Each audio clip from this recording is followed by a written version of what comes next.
कंस का ससुर मगधराज जरासंध इतना शक्तिशाली था कि उसने सैकड़ों राजाओं को अपनी कैद में डालकर उनकी बलि की तारीख भी तय कर दी थी।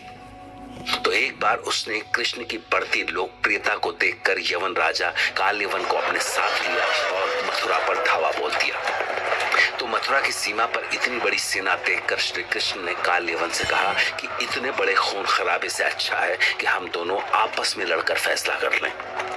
कालयवन को शिव का वरदान प्राप्त था, पर जैसे ही उसने कृष्ण की शर्त मानकर कृष्ण पर हमला किया, श्री कृष्ण मैदान छोड़कर भाग खड़े हुए और भागते भागते उस गुफा में पहुंच गए जहां मुचकुंद नाम के राजा सो रहे थे। मुचकुंद को यह वरदान प्राप्त था कि वो कलयुग के अंत तक सोते रह सकते हैं और इस दौरान जिसने भी उन्हें जगाने की कोशिश की वो भस्म हो जाएगा।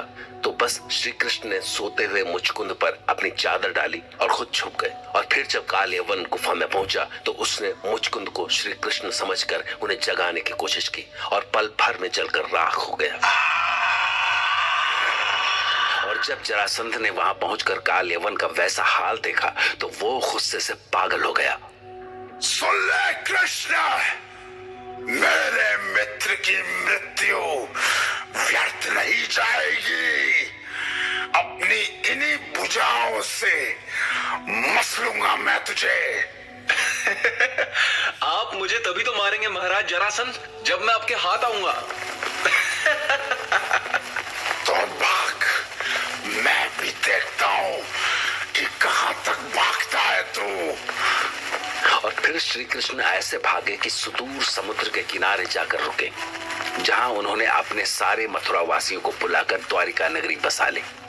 लोगों को लगा कि कृष्ण जरासंध को भूल गए हैं, लेकिन दरअसल वो जरासंध को घेरने के लिए कोई मौका ढूंढ रहे थे।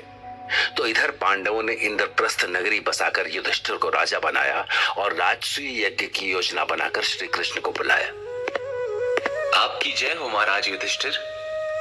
आपकी राजसूय यज्ञ की योजना सुनकर बहुत हर्ष हुआ, किंतु महाराज मुझे दुख है कि आपको इस यज्ञ का कोई पुण्य नहीं मिलने वाला।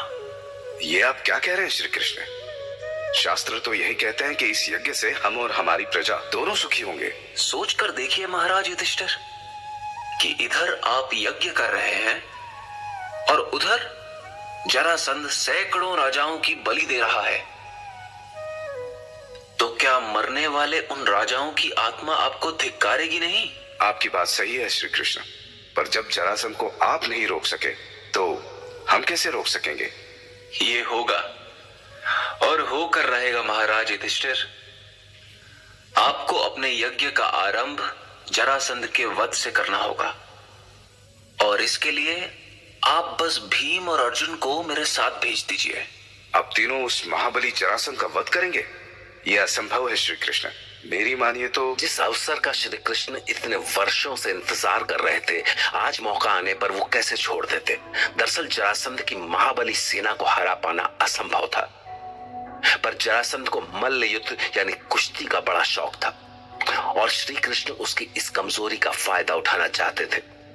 तो वो अर्जुन और भीम को अपने साथ लेकर ब्राह्मण के वेश में निकले और जरासंध को मल्ल युद्ध के लिए ललकारने लगे।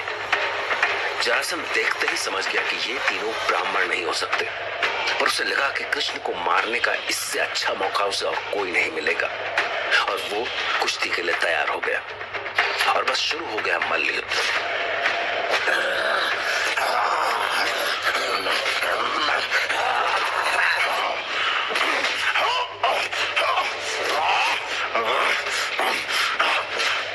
ये मल्ल युद्ध 13 दिनों तक चला। दरअसल भीम जरासंध को जितने बार मारते वो फिर से जीवित हो जाता और आखिरकार श्री कृष्ण का इशारा पाकर भीम ने जरासंध को बीच से चीरकर उसके दोनों टुकड़े उल्टी दिशाओं में फेंक दिए।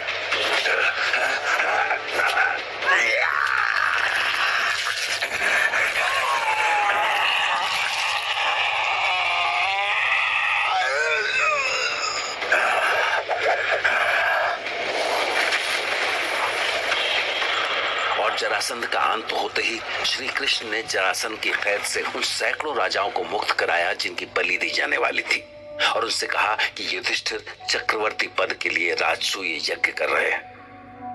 इसमें वो सब उनका साथ थे। तो सबने खुशी खुशी कृष्ण की बात मानकर युधिष्ठिर को अपना राजा मान लिया और इस तरह श्री कृष्ण की सहायता से युधिष्ठिर का राजसूय यज्ञ सफल हुआ। जय महाभारत।